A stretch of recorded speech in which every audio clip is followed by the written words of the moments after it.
Welcome back to Amma's Table. I'm a working mom and health-conscious home cook. Today, I'm going to share two mandu recipes with you. Mandu is Korean dumpling. Growing up in Korea, we used to gather around at my grandma's house and made mandu for Lunar New Year celebration. Cooking rice cake soup with lots of mandu was our family tradition. Mandu is enjoyed by all throughout the year and in different ways. I would like to share kimchi mandu and meat and vegetable mandu today. I will also share two simple and quick ways to enjoy your homemade mandu at the end. Let's dive right into it. First, for kimchi mandu filling, I have 1 pound, about 450 grams minced pork ready in a bowl. I here have 2 cups of kimchi for the mandu. When chopping up kimchi, I coat my chopping board with water and slice kimchi to prevent the chopping board from being stained.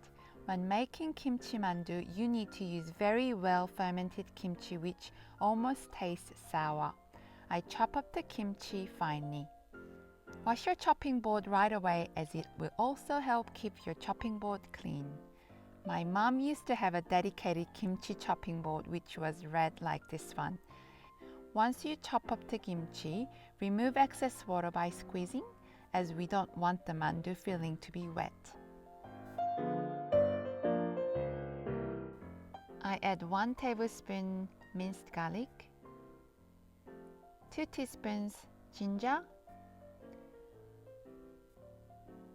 a handful or so of cooked glass noodle, which is optional, a cup of finely chopped green onion, a cup of finely chopped Asian chive or garlic chive, half to 1 tablespoon of sugar, 1 tablespoon soy sauce, 1 tablespoon oyster sauce, 1 tablespoon sesame oil, and freshly ground pepper.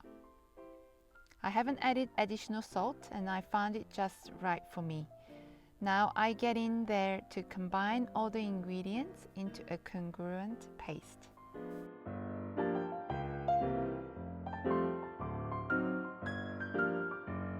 Now for the meat and vegetable mandu filling, I prep my choice of vegetable, which is Asian cabbage, Napa cabbage.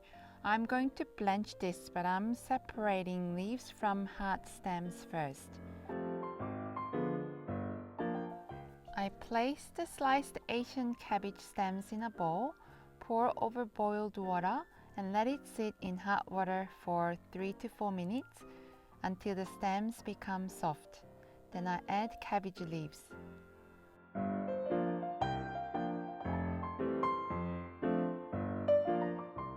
Drain after a couple of minutes.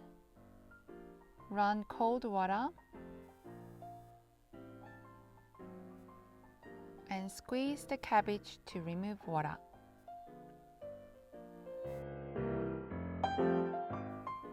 Finely chop blanched cabbage. Once finely chopped, you'll need to squeeze the chopped cabbage pieces again in batches to remove more water and set it aside. I have 1 pound, 450 grams minced pork ready in a bowl. To this, I add about 2 cups of prepared Asian cabbage, 1 cup of finely chopped Asian chive, 1 cup of spring onion, 1 to 2 tablespoons of minced garlic, 2 teaspoons of minced ginger, half to 1 tablespoon sugar, 2 tablespoons soy sauce, 2 tablespoons oyster sauce, 1 tablespoon sesame oil, and ground pepper.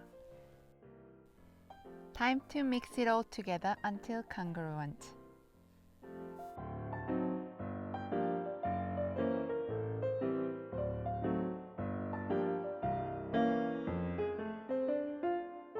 To fold mandus, I use store-bought dumpling wrappers. Wet the edges of the dumpling wrapper with water and have about 2 teaspoonfuls of filling in the middle. For good-looking mandus, the key is using smaller amounts of filling.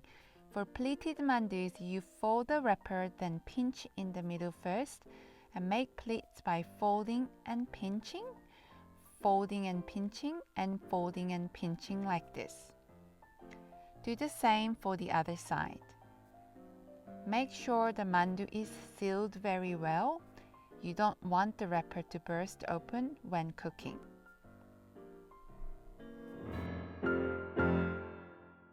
There are many ways to fold mandus, so feel free to use the method you feel comfortable with.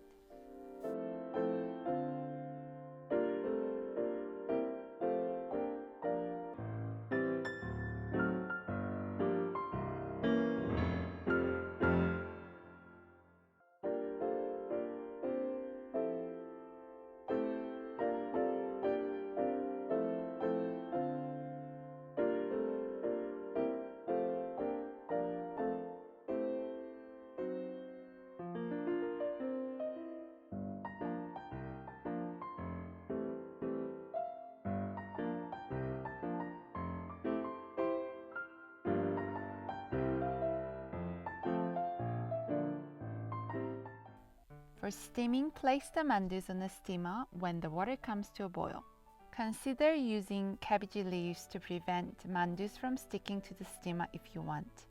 Steam the dumplings until they are cooked through about 10 minutes, but longer if frozen. Top of water if required by regularly checking the water level.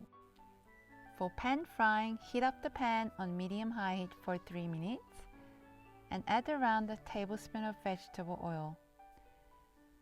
Take your pan off the heat briefly for about a minute or so and bring back on the hob on medium heat. This is so the mandus don't stick to the stainless steel pan. Be sure not to overcrowd your pan.